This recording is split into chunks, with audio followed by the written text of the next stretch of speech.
Hello students, இன்னைக்கு கிளாஸில் second order system உடைய ரெஸ்பான்ஸ் சரியா அண்டர்டாம்ப்டு சிஸ்டம் உடைய ரெஸ்பான்ஸ் அது எப்படி அந்த கர்வ் இருக்கும் அந்த கிராஃப் இருக்கும் ஸ்பெசிஃபிகேஷன்ஸ் என்னென்னலாம் அப்படின்னு பார்த்துட்டு ஒரு சில ஸ்பெசிஃபிகேஷனுக்கு டெரைவேஷனும் பார்ப்போம் ரைட். இப்போ இதுதான் உங்களுடைய செகண்ட் ஆர்டர் சிஸ்டமுடைய ரெஸ்பான்ஸ் கிராஃப். இதை பார்த்தீங்கன்னா இதுதான் வந்து செகண்ட் ஆர்டர் அண்டர்டாம்ப்டு சிஸ்டமுடைய டைம் டொமைன் ரெஸ்பான்ஸ். இதில் பார்த்தீங்கன்னா முதல்ல இது வந்து ஒரு ஆசிலேஷன்ஸாக இருக்குது, ஸ்டார்ட் ஆகுது. எடுத்தோடனே அப்படியே அந்த ஒன்றை க்ராஸ் பண்ணி போகுது, அப்புறம் அப்படியே ஆசிலேட் ஆகுது. ஆனால் அந்த ஆசிலேஷன்ஸ் பார்த்திங்கன்னா மேக்னிடியூட் குறைஞ்சிக்கிட்டே வருது ரைட். குறைஞ்சிக்கிட்டே வந்து ஒரு பர்டிகுலர் பேண்டுக்குள்ளே ஒரு லிமிட்டுக்குள்ளே அப்படியே செட்டில் ஆகிடுது ரைட். இதில் பார்த்திங்கன்னா 4 டைம் வேல்யூஸ் இருக்குது. இதெல்லாம் என்னென்னு பார்த்திங்கன்னா இது வந்து டிடி, இது பேர் என்ன டிலே டைம், இது ரைஸ் டைம், இது பீக் டைம், இது செட்டிலிங் டைம். இந்த டிலே டைமுங்கிறது என்னென்னா 0.5 மேக்னிடியூட் வரும்போது என்ன டைம் இருக்குதோ அதுதான். ஓகே, ஸோ அந்த 0.5ங்கிறது வந்து 50% ஆஃப் ஃபைனல் வேல்யூ. நமக்கு ஃபைனல் வேல்யூ ஒன்றுன்னு தெரியும், அதில் 50%னா 0.5. So delay time is defined as the time taken to reach 50% of the final value. அடுத்தது ரைஸ் டைம். ரைஸ் டைம்னா பார்த்தீங்கன்னா time taken to reach 100% of the final value for the first time. ஏன்னா இதுதான் முதல் தடவை 1 ரீச் ஆகுது. அதுக்கப்புறம் பார்த்தீங்கன்னா திரும்பியும் அந்த ஓவர் ஷூட் ஆகிட்டு இறங்கிட்டு திரும்பியும் 1 ரீச் ஆகுது இல்லையா. ஸோ அதனால் ரைஸ் டைமுங்கிறது இந்த ஃபஸ்ட் டைம் வர 1 ரீச் ஆகிற டைம் தான் ரைஸ் டைம். ஸோ அதனால் time taken to reach 100% of the final value for the first time is called as rise time.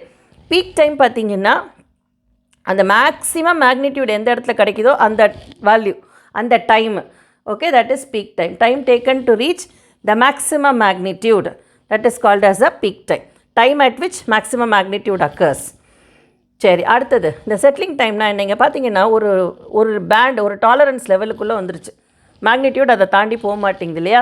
So அந்த மாதிரி ஒரு மேக்னிடியூட் எந்த இடத்துல வருதோ அதுக்கப்புறம் வந்து ஒரு லிமிட்டுக்குள்ளே தான் இருக்கும், அதை தாண்டி போகாது அப்படின்ற லெவல் எப்போ வருதோ அதுக்கு பேர் தான் செட்டிலிங் டைம். அந்த டாலரன்ஸ் பேண்ட் வந்து எய்தர் +or-2% சொல்லுவாங்க, இல்லை +or-5%.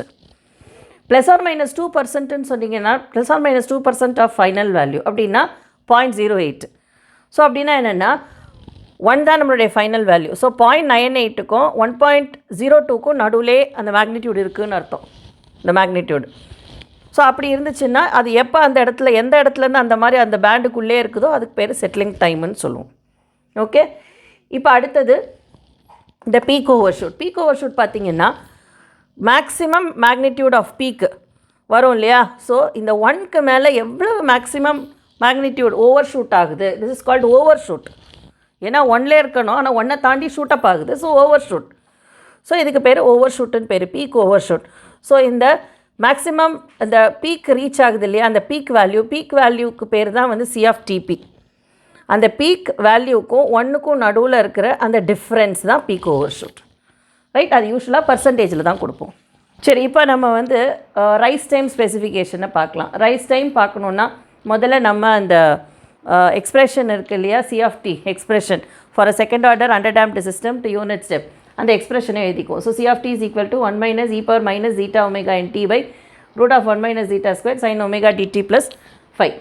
இதில் பார்த்தீங்கன்னா ரைஸ் டைம் கண்டுபிடிக்கணும்னா T is equal to TR. எப்போ ரைஸ் டைம் எப்போ கிடைக்கும், மேக்னிடியூட் வந்து 1ஆக இருக்கும்போது, correct. So T is equal to TR போடுங்க இந்த இடத்துல. ஸோ C(TR) என்ன ஆகும், அந்த இடத்துல 1 ரைட். இதை இந்த ஈக்குவேஷனில் சப்ஸ்டியூட் பண்ணணும். அப்போ என்ன வரும், 1 is equal to 1 - e⁻ zeta omega n TR divided by √1 - zeta square sin omega dTR plus 5 ரைட்டா. ஸோ இப்போ இந்த 1 போயிடும். ஸோ இந்த எக்ஸ்பொனென்ஷியலும் சைனூசாய்டல் டேர்ம் மட்டும்தான் இருக்கும். திஸ் இஸ் ஈக்குவல் டு 0 அப்படின்னு வரும்.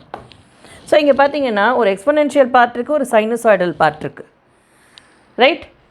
ஏதாவது ஒன்று 0வாக இருந்தால் போதும் ரைட், 0 ஆகிடும். இந்த எக்ஸ்பொனென்ஷியல் 0 ஆக முடியாது. வேறஸ் இந்த சைன் டேர்ம் 0 ஆகலாம், ஏன்னா sin of 0 0ன்னு நமக்கு தெரியும் ரைட். sin πயும் 0 தான், 2πயும் 0 தான். ஸோ அதனால் என்னென்ன வேல்யூஸ்க்கெல்லாம் இந்த 0 கிடைக்கும், 0, π, 2π இப்படி சொல்லிகிட்டே போகலாம் ரைட். ஸோ அதனால் என்ன பண்ணலாம், இந்த exponential term not equal to 0. So இதை வந்து 0க்கு ஈக்குவேட் பண்ணலாம். ஈக்குவேட் பண்ணிவிட்டு sin omega dTR plus 5 is equal to 0 எப்போ sin பையாக இருக்கும் போது பேசிக் அதை எடுத்துக்கோங்க. ஏன்னா 0ன்னு எடுத்திங்கன்னா அகெயின் திரும்ப இதாகும், தப்பாகும். ஸோ sin பை எடுத்துக்கோங்க, ரைட்? அப்போது என்னாகும், இது ரெண்டுத்தையும் ஈக்குவேட் பண்ணலாமா? Omega D TR plus 5 is equal to pi அப்படின்னு எடுத்துக்கலாம். எடுத்துக்கிட்டிங்கன்னா omega D TR is equal to pi minus 5 அந்த சைட் போய்டும். அப்புறம் TR is equal to pi minus 5 pi omega D, right? So இதில் இந்த பை நமக்கு தெரியும், ஒமேகா டிங்கிறது omega N root of 1 minus zeta square நமக்கு தெரியும். பட் இந்த 5 எப்படி கண்டுபிடிக்கிறதுன்னு பார்த்தீங்கன்னா ஜீட்டா வச்சு கண்டுபிடிக்கலாம். எப்படின்னா இந்த ஜீட்டா நமக்கு டெரிவேஷன்லேயே பார்த்துருக்கோம், காஸ் 5 தான் ஜீட்டா, சைன் 5 வந்து root of 1 minus zeta square. So tan 5ங்கிறது என்னது? Root of 1 minus zeta square by zeta. அப்போ 5 is equal to tan inverse of root of 1 minus zeta square by ஜீட்டா.